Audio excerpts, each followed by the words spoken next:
আগুনের শিখা সবসময় উপরের দিকে ওঠে। খুব স্বাভাবিক একটা ঘটনা, তাই না? কিন্তু আমরা তো জানি অভিকর্ষের প্রভাবে সব কিছু নিচের দিকে নামার কথা। তাহলে আগুনের শিখা কিভাবে উপরের দিকে ওঠে? তাহলে কি আগুনের শিখার উপর অভিকর্ষের কোনো প্রভাব নেই, নাকি আছে অন্য কোনো কারণ? চলুন আমরা জেনে নেই আগুনের শিখা কেন সবসময় উপরের দিকে ওঠে।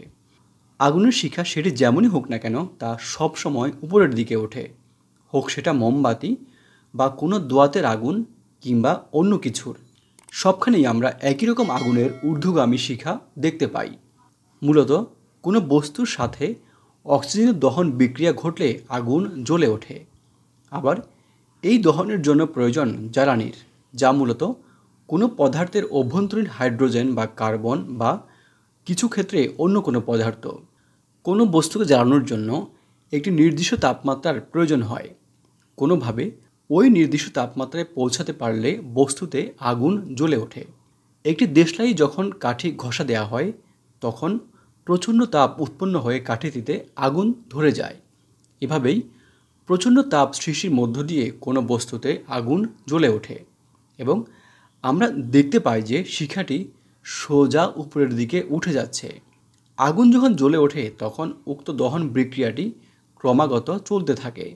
আর এই বিক্রিয়ার বৈশিষ্ট্য হলো বাতাসের অক্সিজেনের সাথে বস্তুটির জ্বালানির বিক্রিয়ার প্রচুর তাপ এবং আলোক শক্তি উৎপন্ন হয়।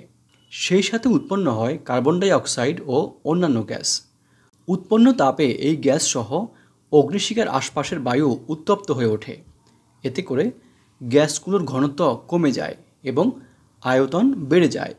এদিকে উপরের দিকে থাকে তুলনামূলক শীতল বাতাস, যা অধিক ঘনত্বের বা ভারী হওয়ার কারণে নিচের দিকে নেমে আসে এবং নিচের দিকের হালকা বাতাসকে শিখার গা বরাবর ঠেলে উপরের দিকে ঠেলে দেয়।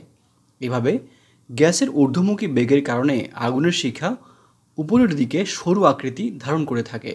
সুতরাং আগুনের শিখা গ্যাসের এমন প্রবাহের কারণে সরু আকৃতি ধারণ করে এবং উপরের দিকে উঠে যায়।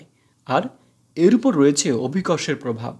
বিজ্ঞানীরা প্রমাণ করে দেখিয়েছেন যে যে স্থানে অভিকর্ষ নেই সেই স্থানে আগুনের শিখা বর্তুলাকার আকৃতি ধারণ করে, কারণ সেখানে অভিকর্ষের প্রভাব না থাকায় বাতাসের এমন প্রবাহ তৈরি হয় না।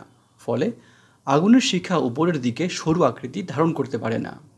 আগুনের শিখা কেন উপরের দিকে উঠে যায় এ নিয়ে সাজানো আজকের পর্বটি আমরা এখানেই শেষ করছি।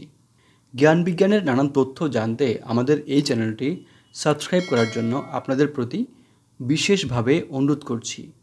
আপনারা যেখানেই থাকুন অনেক ভালো থাকুন। ধন্যবাদ।